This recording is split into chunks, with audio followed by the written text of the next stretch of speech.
Audiolibros en 15 minutos. Suscríbete al canal y explora un nuevo libro cada día.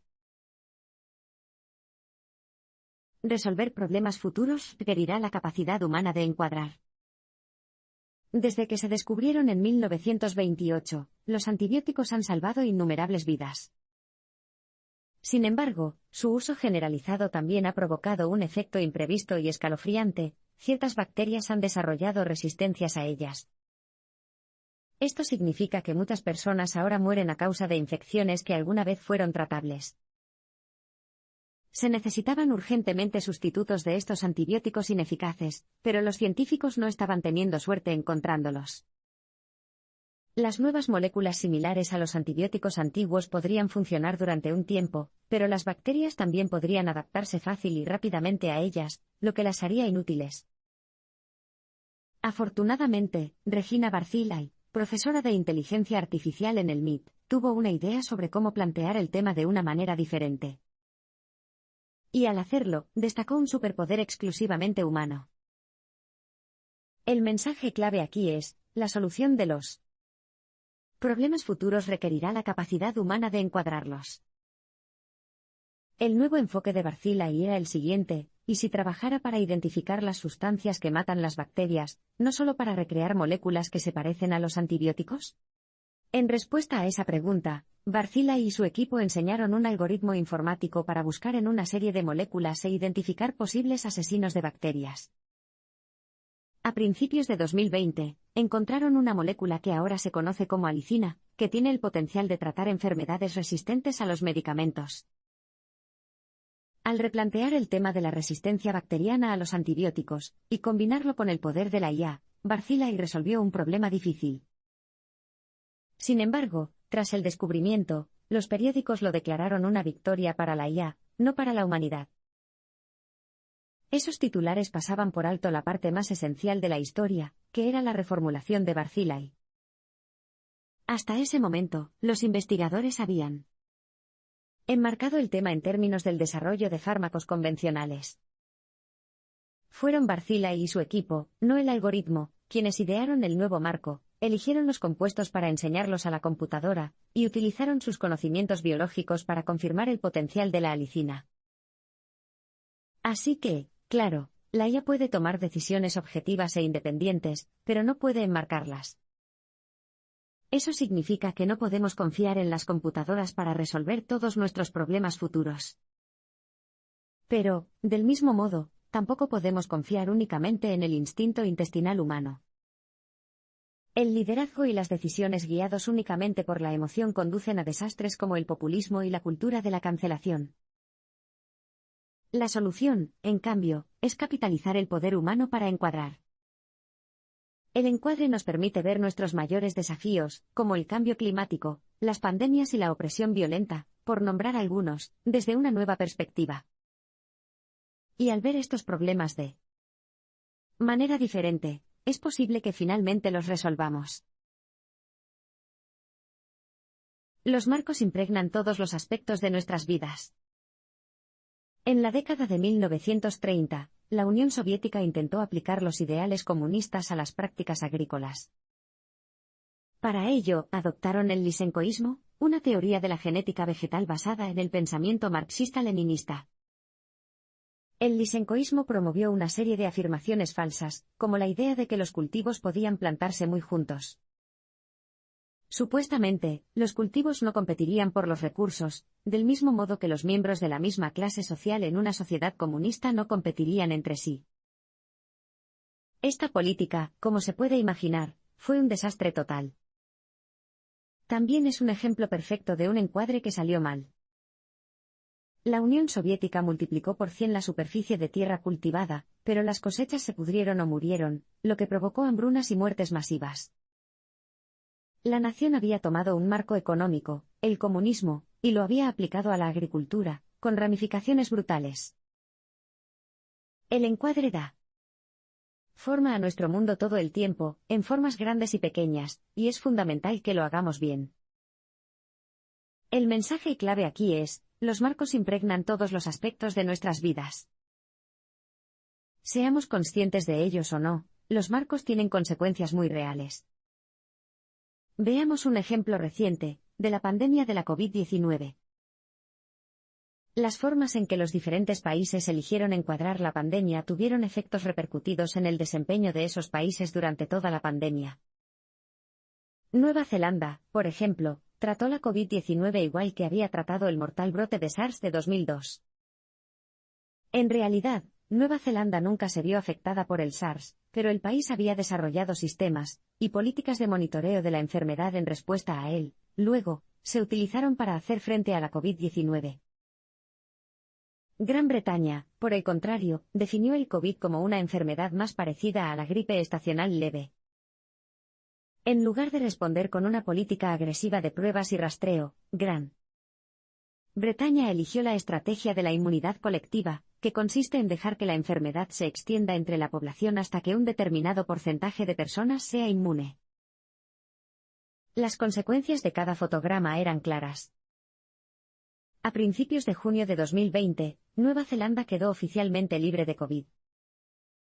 Y en Gran Bretaña, la tasa de mortalidad fue una de las más altas del mundo. Los marcos nos permiten entender nuestro mundo tal como es actualmente, pero también nos ayudan a ver lo que aún no es visible.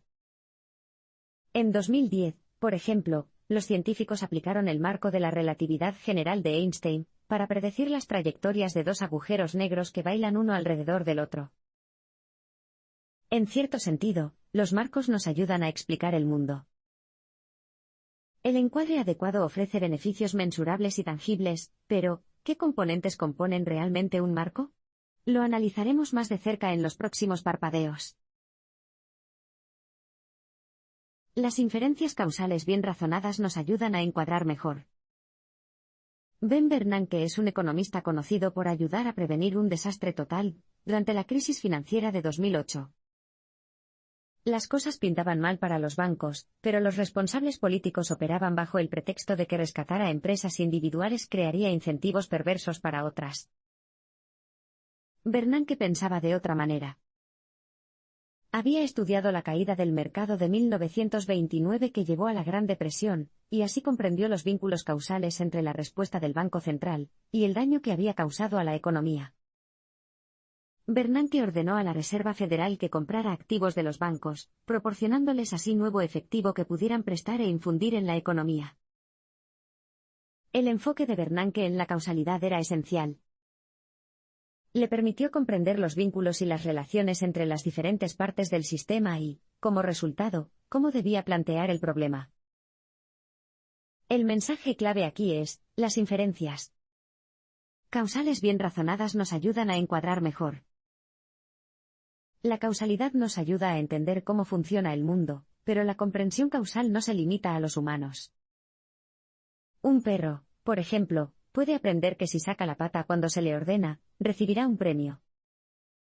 Lo que no puede hacer es extrapolar que otros comportamientos amistosos también pueden llevar a golosinas. Los animales no pueden imaginar vínculos causales que no sean inmediatos y obvios. Tampoco puede hacerlo la IA, que debe codificarse con ciertos marcos causales, antes de poder hacer lo que se supone que debe hacer. Los humanos, por otro lado, lo encuentran bastante fácil. Podemos quemarnos la mano en una estufa, y entender que tocar otras superficies calientes tendrá el mismo efecto. E incluso podemos ir un paso más allá, conectando la experiencia de quemarnos la piel con la forma en que otras sustancias se derriten en el fuego. Por supuesto, a veces nuestras inferencias causales son incorrectas. Podríamos, por ejemplo, observar que cada mañana canta un gallo y luego sale el sol. Podríamos desarrollar la creencia causal de que el canto del gallo es lo que hace que salga el sol. Entonces, el gallo muere un día, y nos sorprende descubrir que, a pesar de todo, el sol ha salido. Cuando descubres mejor los mecanismos ocultos de la causalidad, te conviertes en un mejor encuadre. Así que, la próxima vez que hagas una inferencia causal, pregúntate, ¿cuál es la razón por la que sucede esto? Considera las suposiciones o explicaciones bajo las que operas, y revísalas si no se basan en hechos. Los contrafácticos nos permiten considerar realidades alternativas. Era el último partido del Mundial de 2018, y el delantero francés Antoine Griezmann se preparaba para lanzar un tiro libre. Cuando su disparo se precipitó hacia la portería, rozó la parte superior del defensa croata Mario Mandžukić, desplazando el balón justo fuera del alcance del portero y hacia el fondo de la red. El árbitro del partido registró el punto como un autogol para Croacia. Para tomar esa decisión, el árbitro imaginó una realidad alternativa, una realidad contrafáctica, en la que Mandžukić no había tocado el balón. Y llegó a la conclusión de que, en esta versión imaginaria del juego, el portero lo habría atrapado fácilmente, lo que convertiría a Mandžukić, en lugar de a Griezmann, en el verdadero goleador. Los contrafácticos como este nos permiten ver el mundo como podría haber sido y cómo podría ser en el futuro. Son el segundo componente clave del encuadre. El mensaje clave aquí es, los contrafácticos nos permiten considerar realidades alternativas. Gracias a los contrafácticos, podemos entender todo el panorama de las posibles relaciones causales. Imagina, por ejemplo, que has guardado la última galleta con chispas de chocolate para ti. Pero cuando vas a la cocina y abres el tarro, está vacío. Llegas a la conclusión de que tu hijo se lo debe haber comido y empiezas a culparlo. Pero luego, consideras una posibilidad diferente, tal vez fue tu cónyuge quien cedió a la deliciosa tentación. Los contrafácticos nos impiden culpar demasiado rápido o sucumbir a nuestros instintos viscerales potencialmente incorrectos. Esto es importante no solo en lo que respecta a la dinámica familiar, sino que también garantiza la supervivencia de nuestro mundo. Esto no es una exageración. Recordemos la crisis de los misiles cubanos de 1962, cuando el presidente John F. Kennedy y sus asesores fueron informados de que la Unión Soviética estaba colocando misiles nucleares en Cuba. Los militares aconsejaron a Kennedy que realizara un ataque masivo de inmediato. Sin embargo, el presidente recordó que una acción tan descarada le había fallado recientemente durante el desastre de Bahía de Cochinos. No estaba ansioso por repetirlo. En cambio, Kennedy pidió a sus asesores que encontraran formas alternativas de ver la situación. Una de las opciones que generaron, un bloqueo, en lugar de una bomba, fue la que eligió, y evitó una guerra nuclear. Los contrafácticos nos permiten considerar diferentes opciones y mejorar nuestro juicio. Amplían nuestro enfoque y, en última instancia, fortalecen nuestro poder de razonamiento causal. Las restricciones restringen de forma útil el número de fotogramas posibles. El famoso arquitecto Frank Gehry afirmó que su tarea más difícil fue aquella en la que le dijeron que construyera una casa sin restricciones de ningún tipo. La tarea lo paralizó, con tantas opciones, no sabía qué camino tomar. Por el contrario, cuando el escritor infantil Theodor Seuss Geisel, o Dr. Seuss, se vio desafiado a escribir un libro con solo 50 palabras diferentes de una sílaba cada una, se le ocurrió la inmensamente popular Green Eggs and Ham. A menudo, los innovadores aceptan las restricciones, las reglas y las restricciones. Esto se debe a que, de una manera no obvia, inspiran la creatividad. Si los contrafácticos consisten en considerar todo el universo de posibilidades, las restricciones ayudan a crear límites para ese espacio, de modo que no te quedes atrapado en un fango de indecisión. Son el tercer y último aspecto del encuadre.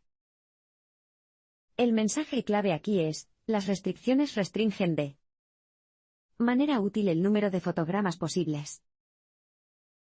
Las restricciones no están integradas en un desafío determinado. En cambio, depende de usted elegir cuáles va a conservar y cuáles va a cambiar. Comienza con la identificación de las restricciones duras, las que en realidad son esenciales e inmutables. A continuación, puede sumar y restar las restricciones suaves. Esta es la parte difícil, pero puedes guiar el proceso teniendo en cuenta tres principios: mutabilidad, cambio mínimo y consistencia. En primer lugar, el principio de mutabilidad tiene que ver con examinar los aspectos de una situación que usted cree que puede cambiar. Imagina que llegas tarde a una reunión, y necesitas encontrar una forma rápida de llegar allí. Al sopesar las posibilidades, no asumes que se trata de un milagro en el que todos los semáforos estén en verde, sino que simplemente consideras los diferentes modos de transporte.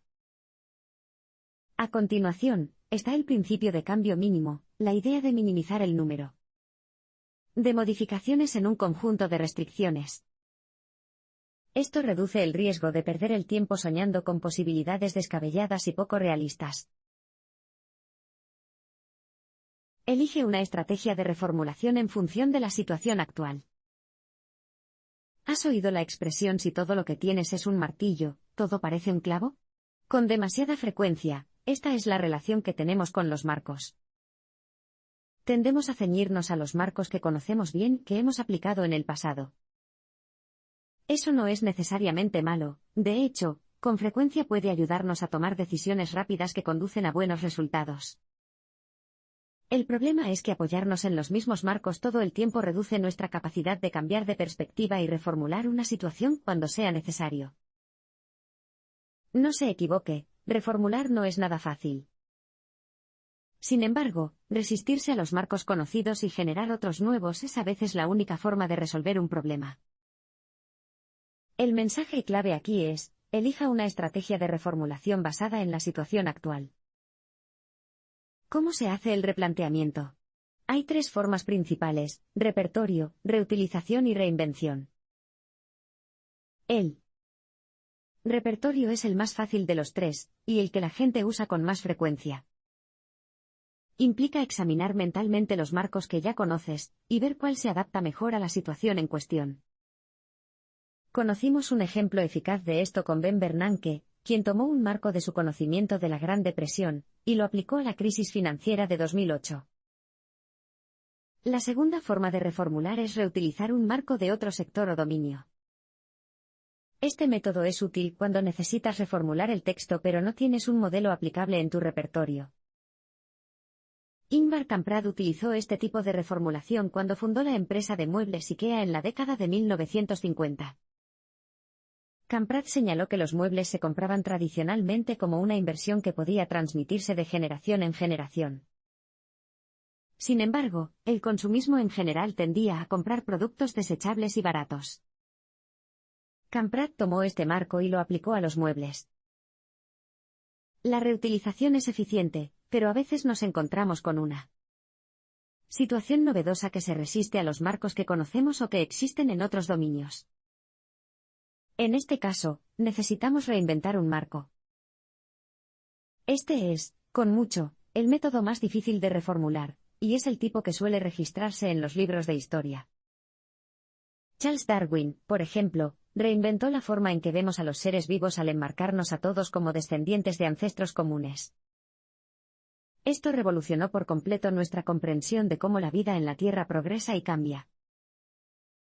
Independientemente del método de reformulación que esté considerando, cada uno requiere algunos rasgos clave: apertura mental, comodidad con lo desconocido y voluntad de arriesgarse a romper el status quo.